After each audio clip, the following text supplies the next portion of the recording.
Bonjour à toutes, bonjour à tous. Revenons sur ce décret promulgué le 31 mai pour l'interdiction de manifester. Ce décret dit clairement que tout rassemblement ou réunion sur la voie publique sont interdits. C'est une interdiction totale.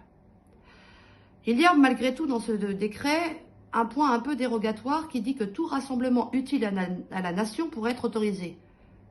Qui décide qu'un rassemblement est utile ou pas à la nation? Nous ne savons pas.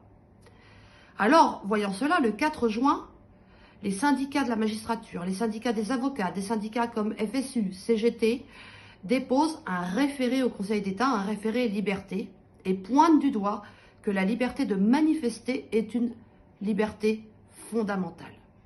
Ils pointent aussi du doigt le double discours, c'est-à-dire que les citoyennes ont le droit de retourner dans les bars, ont le droit de reprendre une vie sociale, mais n'ont pas le droit de manifester. Ça n'est pas compréhensible ni cohérent. Il pointe aussi du doigt que la crise sanitaire ne peut pas être une excuse pour tuer le droit de manifester. Parce qu'il est tout à fait possible d'organiser des manifestations en respectant les gestes barrières et en portant des masques. Alors le 13 juin, le juge des référés rend son verdict. Il pointe du doigt cette liberté fondamentale. Et il pointe du doigt que la liberté de manifester est une condition de la démocratie. Et on le voit dans le contexte actuel.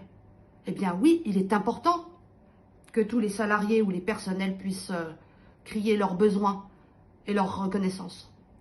Il pointe aussi du doigt qu'une mesure doit être adaptée, mesurée, proportionnée. Et il dit qu'effectivement, ce paragraphe un peu flou, dérogatoire, existe, mais que personne ne l'a jamais utilisé. Et il dit clairement qu'il existe déjà un encadrement des manifestations. Une manifestation doit être déclarée au préfet, et un préfet a tout à fait la possibilité de l'interdire sous le sceau de la santé publique, par exemple. Alors pourquoi rajouter un décret et pourquoi rajouter finalement quelque chose de liberticide à une liberté fondamentale? Tenez-vous bien, le 15 juin, 2 jours après le rendu du juge des référés, un nouveau décret arrive, avec les mêmes mots. On prend les mêmes, on recommence, sauf que là, on rajoute quelque chose d'important, c'est la notion de demande d'autorisation. Non, alors, je le répète depuis tout à l'heure, mais le droit de manifester est une liberté fondamentale. Nous ne quémandons pas des libertés fondamentales. Les libertés fondamentales, elles sont acquises. Et rappelons que le droit de manifester est une condition de la démocratie. Donc on voit que ce gouvernement fait fi de toutes les recommandations qui sont faites par le Conseil d'État. Il n'en fait qu'à sa tête. Donc un nouveau référé va être déposé par les mêmes syndicats pour demander encore une fois et rappeler le droit à manifester et pour aussi faire suspendre ce régime d'autorisation. À bientôt.